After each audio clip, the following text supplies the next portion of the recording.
Hello everybody, welcome to our Sengoku Dynasty survival guide.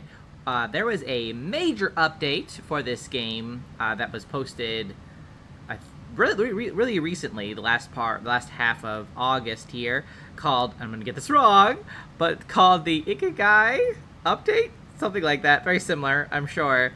And with it brought a number of new changes to various features of the game. Progression, production, combat, a lot of things. We're going to basically kind of go over these highlights. Now, first thing that the devs do warn is that they do recommend starting a new save file for the bulk of these changes to take effect. I have not done that. I just loaded old save, and I can definitely tell there's some bugs, so I would also probably just also recommend starting a new save file. That's what I'm going to be doing, even though it's not ideal. But, you know, early access, right? So it's kind of what we're signed up for. But you can see, like, I have, like, a weird stamina thing going on here, and then when I went to sleep, I teleported somewhere, and I had to go back to the village. It was weird. Anyway, definitely some bugs. You're probably going to want to start a new save file following this update. So let's talk about some of these new changes. So first thing that is kind of worth shouting out is the progression now underneath our legend. We can see we have a lot more perks here. This is still, from what I understand, still in the works. So this is not the finalized progression system, but they are getting us started here. So we can see we have our different ways, I guess. We have the way, the leader, the craftsman, the warrior, and the monk. We can see there's different perks here. We can unlock these perks as we level up. Some new ones here, and then obviously these will also, become unlocked as we level as well. Bunch of new stuff, very interesting, and we have that for all these different things. And I imagine, when we do certain things in the world, we get this kind of XP. Like if we craft stuff, obviously it's going to go into the way of the craftsman. I imagine this has to do with, like, quests. Warrior, obviously, probably has to do with defeating enemies and hunting.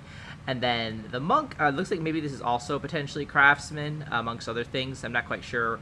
I know the shrines will give monk experience as well.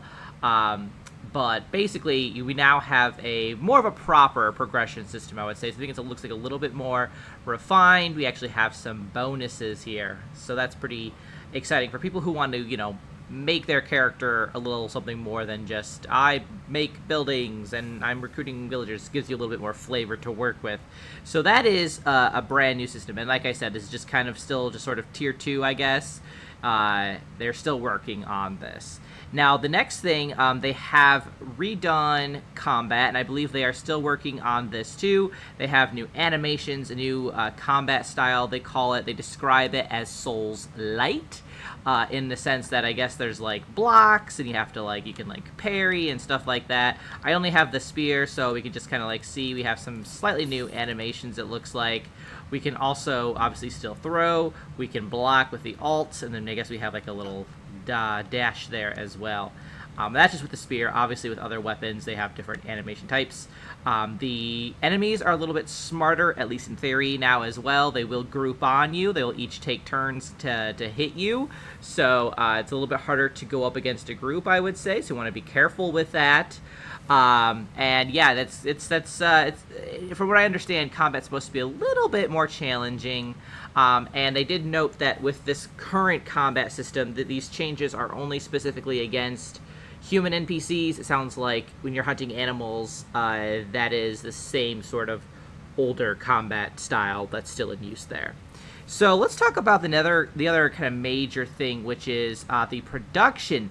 They have done a major overhaul of that. Let's go ahead, I guess, into our jobs right here. We'll just quick go into, I guess, the carpentry system. We can see it already. The UI is completely different. Now, previously, they had 4 slots. Then you would tell your worker what you wanted them to do, and then they would just make that X amount each day. So this is now more of the medieval dynasty type of production. We now have, you can basically have them do anything that's available. So all these recipes, I could just be like, do this, make this. And as long as they have the tools, we can then tell them how much of that we want to make. So we have to actually go in And like I said, much like Medieval Dynasty, where we have that work intensity, we have that here now too, except they call it workload. So for an example, I'll put like 30% I guess here. That means she's going to make 10 log conifers at the end of each day. And then we'll just have to do this here too. And you can see, again, this is increasing. So let's go ahead, put that to 60. I'll get 120 sticks each day. And then, do I have any... Bamboo would not be a bad thing to do, actually. And I can get rid of this, actually. If I could exit out of this, that would be nice. Yeah, we'll remove that recipe. We don't need duplicates now. And then we could just put that, to 100%. There we go. So we'll get 16 bamboo. And again, as long as they have the tools, they will do this each day. So it's a little bit different, like I said, from what it was before. It is a little bit more like Medieval Dynasty now, where you just choose the recipe that you want, make sure they have what they need in the storage, whatever tool or crafting ingredient resource, and then just increase or decrease the intensity based on what you want them to make the most out of. So if you don't want as many sticks, you just decrease that, increase whatever it is that you want instead. So for those who have played Medieval Dynasty, obviously this is going to be far more familiar to you. So I'm definitely pro this. I like how it looks. I like the idea of it. So I'm glad they made that change. So yeah, and the other kind of thing that they also mentioned is that now if you make better tools for these guys, they will be able to produce more. So I just have a stone axe. If this was like an iron axe, this could be, I'm not quite sure what the ratio is. I don't know if it's doubled or what, but there will be more than just 10 basically. So, better tools, more productivity, we love that. More resources. Now, besides that, they have also brought in remote storage. So, as long as you are within your village's bounds, you will pull resources directly from your storage buildings. You no longer have to run all the way to your general storage to grab your logs or whatever. It'll just be automatically there, which I love. Always love remote access storage. So glad that they brought that in. That makes life a little bit nicer.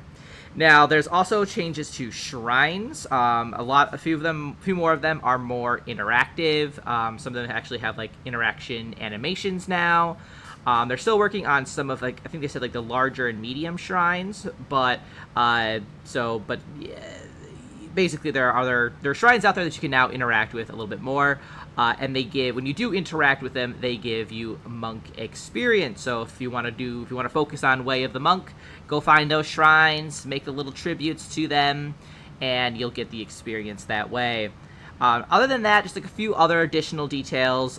They have some new items in the game. They shouted out spider lily in particular, like a new type of flower. So keep an eye out for that. They have a new model for the forager's hut, which I believe that's this guy. I'm going to have to break, I say break, but let's be honest, I'm going to start a new save file, so it's going to be new anyway. But if you are not starting a new save file, you are going to have to destroy your old forager's workplace and make the new one, 'cause it's a new building model. This one's kind of a little glitched out, I think. And so you'll have to do that. I'll be making that in my new save file, so we'll see what the fully reconstructed forager's hut looks like now. Some of the other buildings have some new textures or materials now too. This looks a little bit different. For example, these doors will open and close. That's another little thing that they added just automatically. So that's kind of this little quality of life thing right there. And I think that's kind of it. There's a lot of, obviously, balancing, fixing, a few little other additions, but those are kind of the major ones, in my opinion. So let me know what you guys are thinking about this update. Is it going in the right direction for you? Is it annoying you? Is it going in the opposite direction? What is it you guys are, maybe hoping that they might bring in next or focus on next? I gotta go start a new save file, so oh boy, joy for that. But thanks so much for watching. I'll see you guys in the next one. Till then, keep surviving and keep thriving.